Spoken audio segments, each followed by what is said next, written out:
Hello everyone, welcome back to Exam Ignite. We have already completed the module 2 part 1, and if you have not watched it, I have added the link in the description box below. Make sure to check it once first. In this video, we'll be continuing with the second part of the module 2 of Principles of Communication System VTU syllabus 2022 scheme. All the topics in the video are from the syllabus, and I have referred the textbook, model question papers 1 and 2, and Jan 25 and July 24 papers in preparing this notes. Just like the before said, this is an exam focused and exam focused handwritten notes. So please go through the complete video to help in the easy and then clear understanding of the topic by topic. So let's get started. AM circuits. In this, first thing is modulators. We are having AM modulators, amplitude modulators. Two types, low level and high level. Low level means it generates the amplitude modulation with the small signals and amplitude transmission. High level means it produces the amplitude modulation at the high level, high power. Low level amplitude modulation. First one is the diode modulator. The diode modulator, here it is one of the simplest amplitude modulators. This is a circuit diagram where we will be providing the modulating signal through the R1, carrier signal through the R2. We are having the main thing, that is the diode. Diode and an LC circuit. It consists of a resistive mixing network, and that is the resistors. We have a diode which acts as a rectifier and an LC tune circuit. The carrier, it is applied to one of the input, that is R2. Modulating is given to R1. You have to write in the sentences while you're explaining in the exam. And the mixed signal is in the R3. Network causes the two signals to be linearly mixed, that is algebraically addressed. This is a modulating signal VQ. This is a carrier signal VQ. The linear mixed modulating signal and carrier is like this. Both get mixed up. So positive going signal after the diode. Positive going signal after the diode D1 is this. So finally my AM output signal is this. Diode is conducted forward biased by the positive going half cycles of the input wave. During the negative portion of the wave, diode cuts off and there is no signal passes.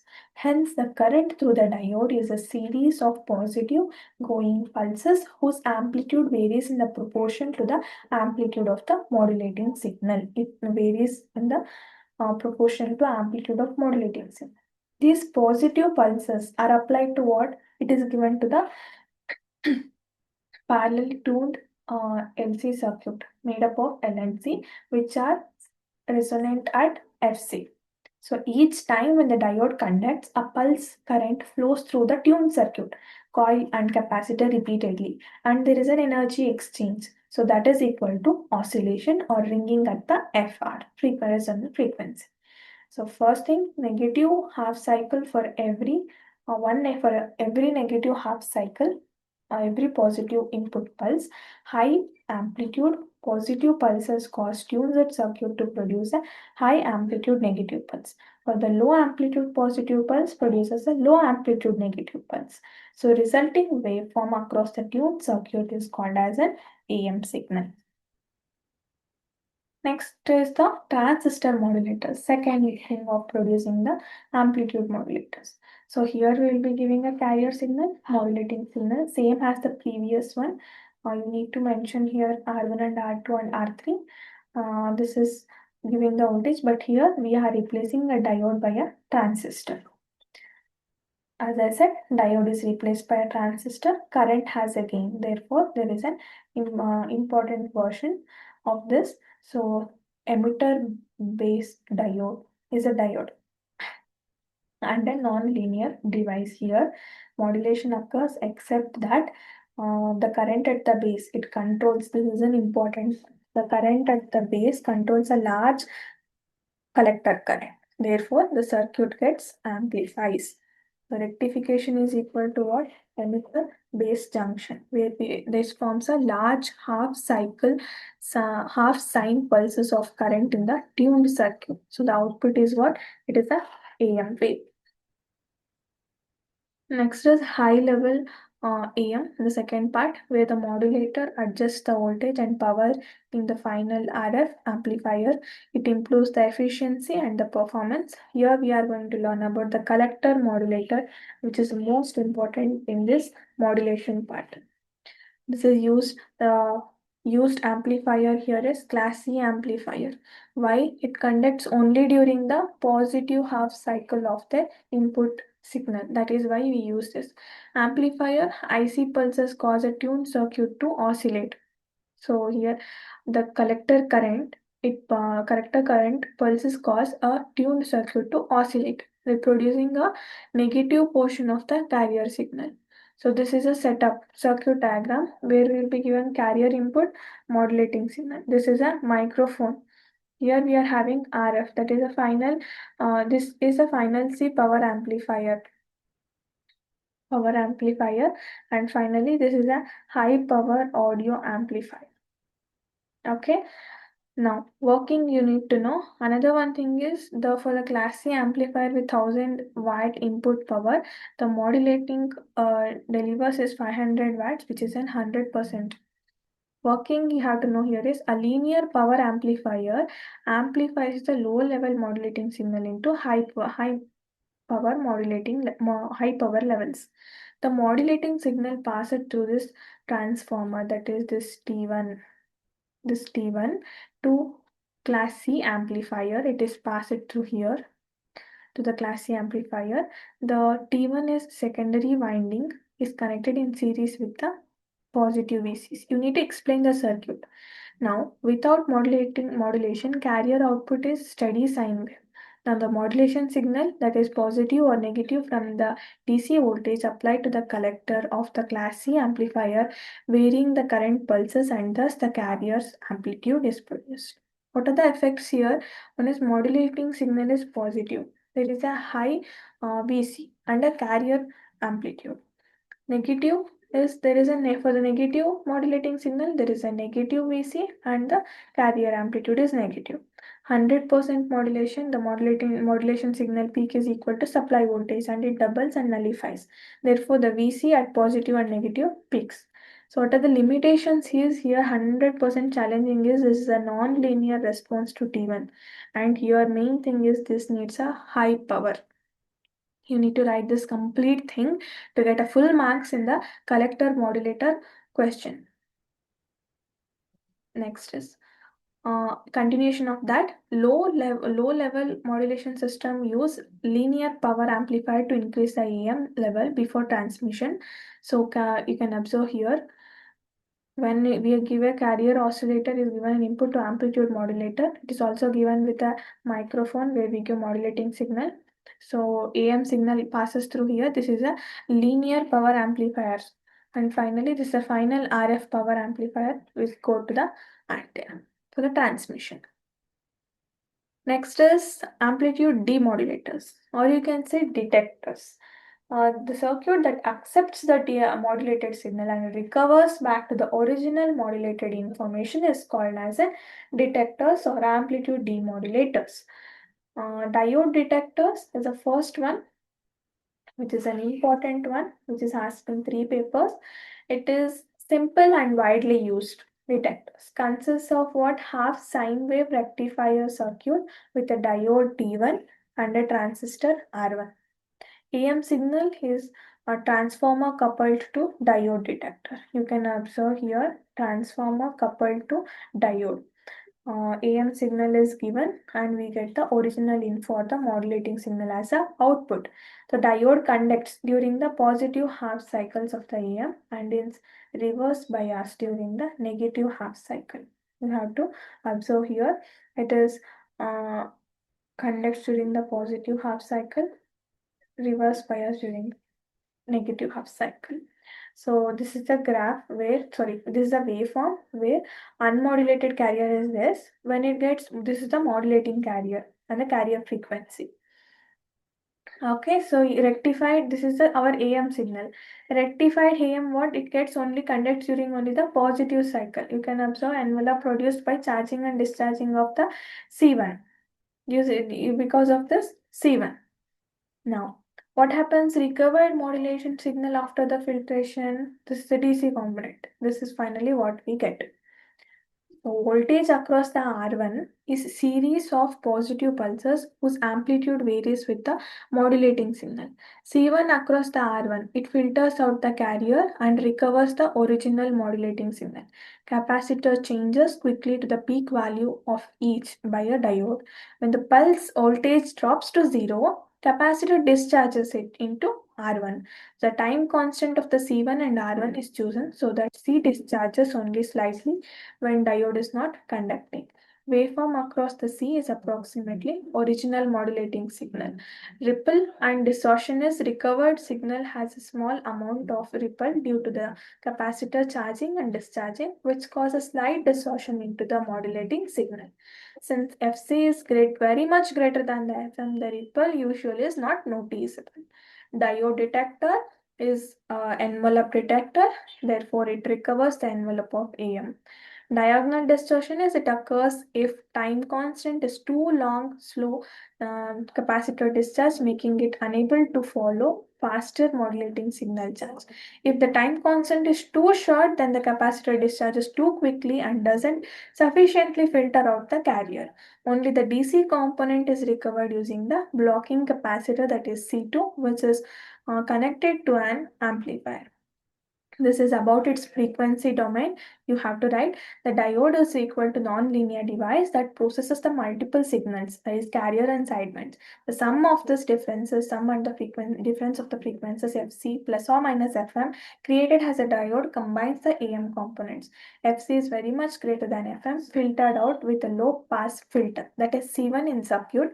After filtration, original modulated signal remains. So this is the output spectrum of the diode detector.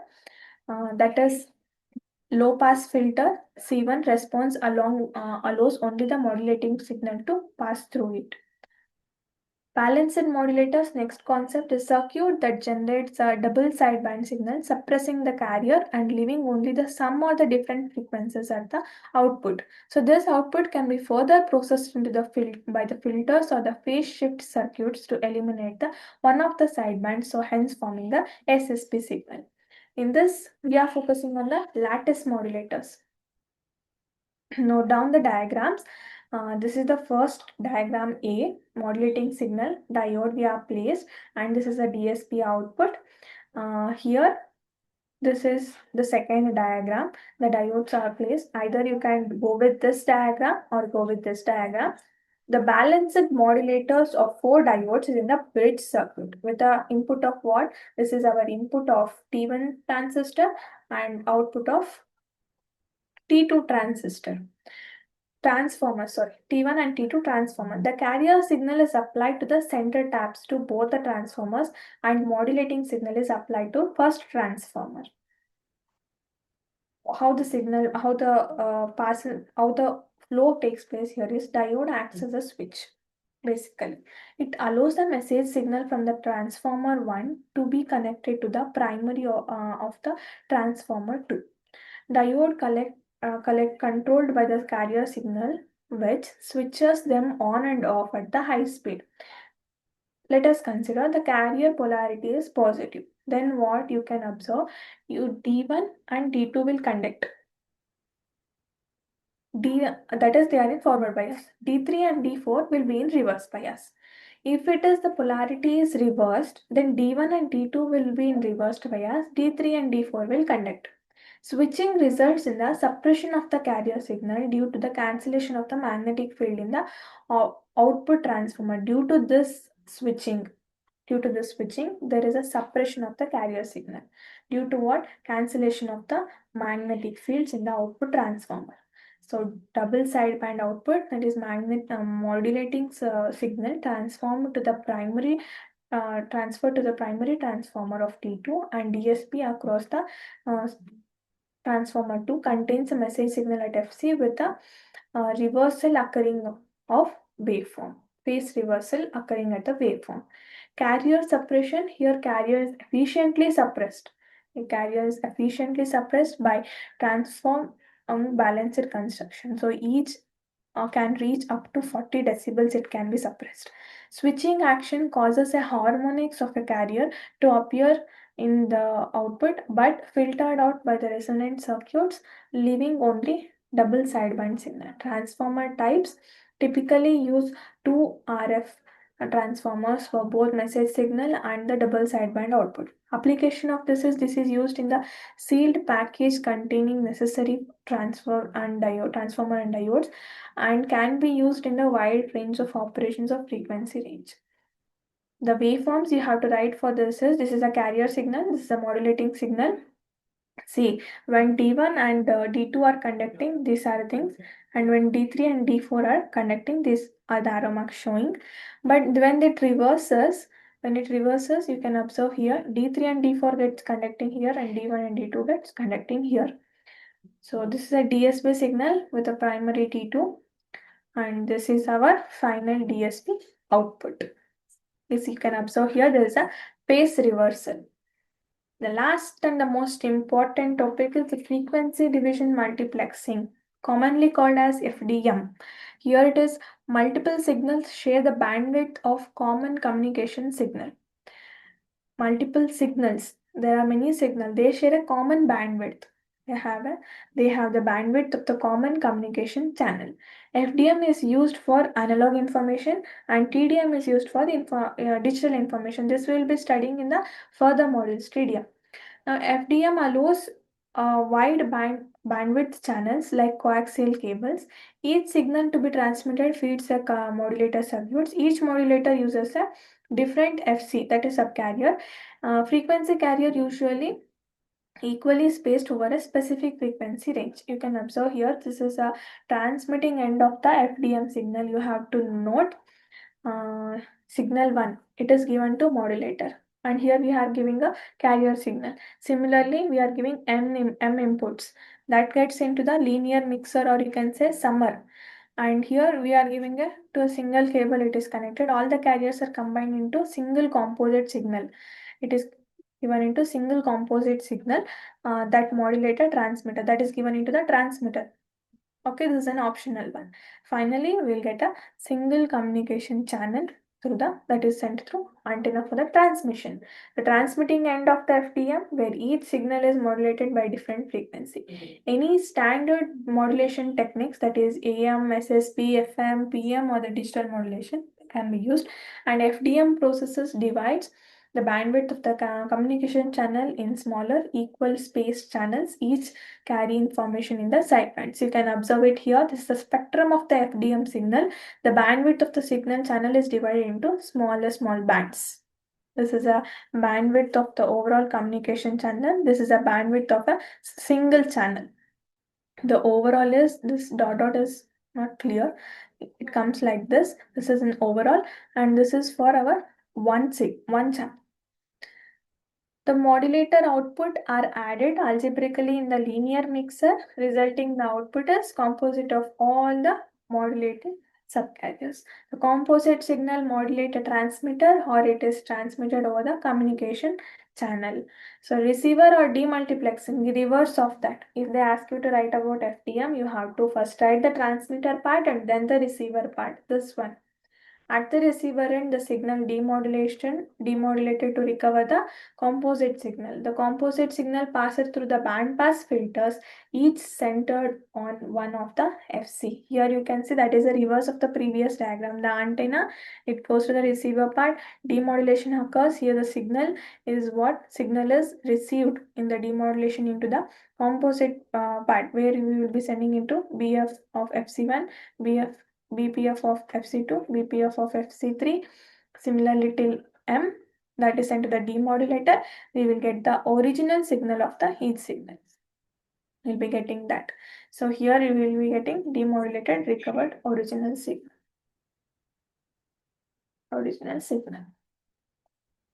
Okay, so this is the receiving end of the FD. This is what you have to write completely for this question. So that was all about the part 2 video of the module 2. If you have not referred the part 1, please go to the part 1 and do listen to that. So this completes the module 2. Thank you for watching. Don't forget to like, share, and subscribe to Exam Ignite, so you will be notified when the next module and the model question paper solutions are uploaded. Thank you for watching. I'll see you again in the next video.